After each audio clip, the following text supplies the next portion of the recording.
Dorothy Gale stood in the middle of Kansas, surrounded by wind and sky and the low hum of cornfields, stretching like an endless wave toward the edge of the world.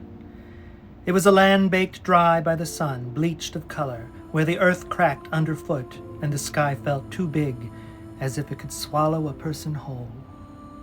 The air was thick, the kind of thickness that came before a storm, electric and alive, humming with something wild and ancient. Dorothy's heart beat in time with that hum. She had always felt like she didn't belong here. Oh, she loved her Aunt Em and Uncle Henry, loved the old house that creaked and sighed like a tired giant in the wind. But there was something in her that longed for more than the farm, more than the flat horizon. She dreamed of it, sometimes. Strange places with colors she couldn't name, where the wind was full of music and the sun didn't burn, but sang. Toto barked once, twice. A low growl came from deep in his throat, as if he could sense it too. Something was coming. And then it happened. The sky split, the world tilted, and the cyclone came down like the hand of an angry god. The house groaned, trembled, and then, impossibly, lifted from the ground. Dorothy clung to the windowsill, staring out at the swirling sky, her heart racing in terror and awe.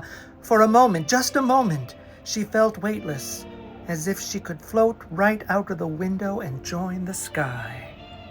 And then everything went black. When Dorothy opened her eyes, the world was different. It wasn't just that the cyclone had stopped and the house had come to rest with an almost gentle thud. It was the air. It smelled of strange flowers and sweet winds, of things she didn't know the names for. The colors. She blinked, wondering if she was still dreaming, for everything was impossibly bright, as if someone had turned the dial on the world up to its highest setting. She stepped outside, and her breath caught in her throat. There were hills and forests and rivers, all gleaming with the kind of surreal intensity that felt almost otherworldly. And then there was the road, a shining, golden road, stretching out like an invitation into the unknown. A soft voice broke the silence. "Welcome, child. You've done us a great service." Dorothy turned and saw them, a group of people, small and bright-eyed, dressed in clothes that shimmered like dewdrops in the morning sun. One of them stepped forward, a woman, with a face like the moon, pale and kind, but with a sadness behind her eyes that Dorothy recognized in herself. "You've freed us from her," the woman said, and nodded toward a crumpled figure half buried beneath the corner of Dorothy's house. A pair of silver shoes glittered in the sunlight. Dorothy swallowed hard. "The Wicked Witch of the East," they said. And now she was gone. "You must take the shoes," the woman said softly. "They belong to you now."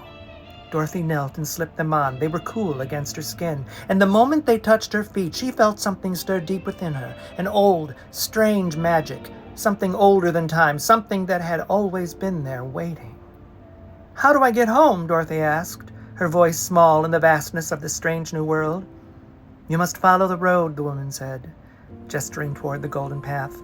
"At the end, you will find the Wizard of Oz. He can help you."